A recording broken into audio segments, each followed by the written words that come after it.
I feel like nowadays a lot of these, tricks and methods to, building your platform and becoming more popular are just flying across people's heads. Like, I don't understand how people can't really realize this stuff. I guess it's because I've been reading up on all these psychological books on how to fucking make yourself known and how to maneuver through society in a very calculated manner. But, look, bro, the point is that you need to learn the tricks and tips into becoming a popular person, if that's what you want to be, of course. To each his own. Some people want to be broke, some people want to be rich, some people want to be hobos, some people want to be crack addicts, some people want to be 7-Eleven clerk. At the end of the day, it's really up to you. But for the people that want to get high in society and maneuver their way through like a fucking snake at like 150,000 IQ, like, this video is really gonna intrigue you, because look, I'm talking about a very controversial person, and do I really like this person? No, but you can admire how good they are at manipulating the masses into following their content. Like, look, bro, this man LIl Nas X has been in the news almost every single month because he's always been involved in some type of bullshit. But listen, at the end of the day, that bullshit generates clicks, that bullshit generates views, bro. Like, that bullshit has been getting him plays, and he even dropped an album that's been doing pretty decent, bro. Like, oh my god, I can remember the day that Montero dropped, bro. You be looking at those IG comment sections, you see so many people being like, oh my god, shit is trash, I don't know why y'all promoting this weirdo. But at the end of the day, the album succeeded. Wanna know why? Because people would click at it curiosity. You could hate the person all you want, but at the end of the day, that dude sparked up so much curiosity in your brain to the point where, well, like, you really just couldn't help yourself. You just had to peep the monstrosity that you told yourself that you were going to avoid. Now, I know all of this doesn't really make much sense at hindsight, but look, I'm about to break it down real quick, okay? But before we get started with this video, man, please be sure to leave a like, comment, subscribe, and share. I know we're already 2 minutes in, we kind of already kicked it off, but support the boy. We're on the road to whatever K, but guess what, bro? The grind is getting real. The grind don't stop.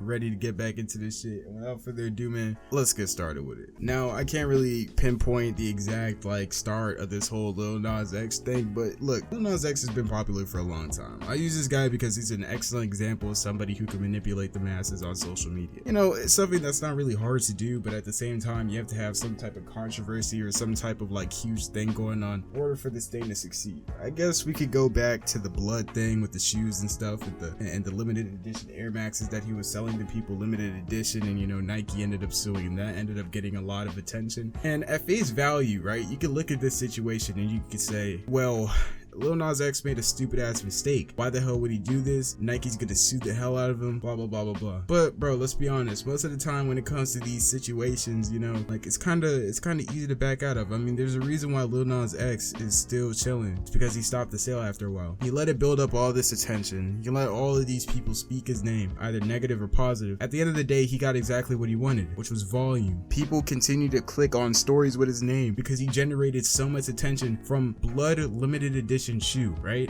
And this came, I don't know if it was right after the satanic video or before, but damn, I don't even remember the name of the song. I just remember it going viral for he was lap dancing on Satan, pretty much. That's what happened. I'll find the clip or whatever. Y'all could watch this, but yeah, that happened. And pretty much after all that, things kind of seemed to calm down a little bit, but you started seeing LIl Nas X on social media more often. This whole blood thing created so much attention because he was able to bring this thing up so out of the blue, right? LIl Nas X already had some type of reputation for creating Old Town Road or whatever. He did all that stuff, so he already had that reputation. So for him, it wasn't as hard, but for people like us, we kind of have to do it on a smaller scale, whether it's by being extremely mysterious, maybe leading people on just a little bit so that you could get them into a certain position where you can make moves or whatever, or try to convince them of doing something else.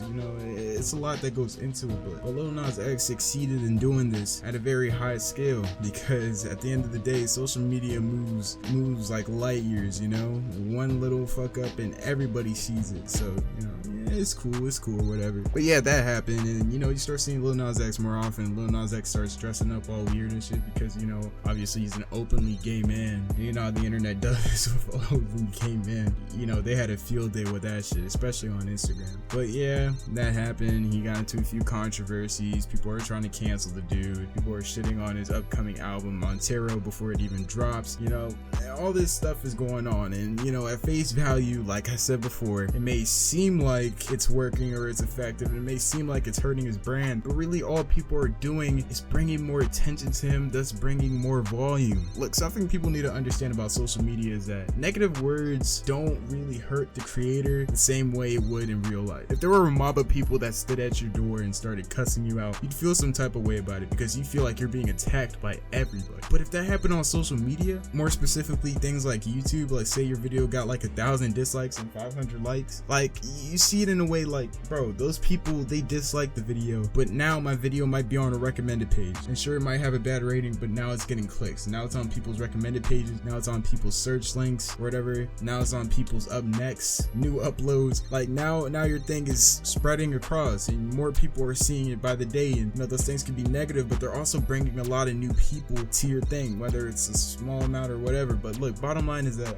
negative words, negative ratings, and all that shit and above, they affect people in a different way. You know, a negative and a positive on social media are almost balanced out. You know, they're almost the exact same thing. The only real difference nowadays, I'd say, is the words. And you know, yeah, that's pretty much it. You know what I'm saying? But I'm not saying be negative to everyone that you see on media. Obviously, that's a dick thing. People react differently to criticism. People react differently to hate. So you obviously don't want to go around spreading that shit. But I'm just trying to tell you that no matter how much hate you get on social media, you know, it really just depends on what you want to do at the end of the day. Okay, you could be a Lil Nas X and you could wild out. You know, it could end well, it could end good for you, it could end bad for you. It really just depends on how good you are with your marketing. Now that happened, and yeah, you know, there isn't really too much to it. Look, if you want to move up in the world, if you want to catch more eyes, you gotta set a foundation. You gotta set a foundation, and that foundation is your initial reputation, right? If you build a strong reputation for being a certain type of thing, then more people are likely to attract to you. Obviously, you don't want to build a reputation of being a dickhead because people naturally stay away from dickhead. If you build up a reputation for being a smart dude, a smart quiet guy, the smart quiet guy that can help you with an assignment or something, the smart quiet guy who knows what he's doing, how to maneuver, or you know, the kind of smooth dude who could talk to anybody he wants to, or someone who you could be comfortable around, you know, it's shit like that. And even if you're not like that, maybe train to be that way. Obviously, you got to be conscious enough to know that, yo, maybe you shouldn't fall too deep into that type of position, but you know, you should at least like make the effort to be that type of person. And then obviously, once you build your foundation, you gotta start to be mysterious, bro. Start giving people hints or whatever. Start throwing these hints. Say you're starting a business and you wanted to spread like wildfire. People might ask you a bunch of questions about your marketing decisions or whatever. You're like, oh yeah, you're just gonna have to see about that at a later time, or we could talk about this later, or you're just gonna have to catch me on my page. Sometimes I'll be dropping gems. It's stuff like that, bro. It'll keep people coming back. That's what Lil Nas X did. When you really look at the vast aspects of things, he kept people coming back because his name was constantly on the news, bro. He stepped over boundaries. He did what he needed to do, but he had no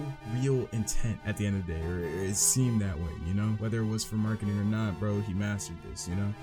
Manipulating the media could be a tricky thing, but you know, once you learn all the small things, all the little key fundamentals, you know, you might be able to do some work. So yeah, that's pretty much all I got to say. If you guys enjoyed this video, please be sure to leave a like, comment, subscribe, and share. Follow the socials down in the description below. And yeah, this is Eber signing out. I'll see y'all later, man.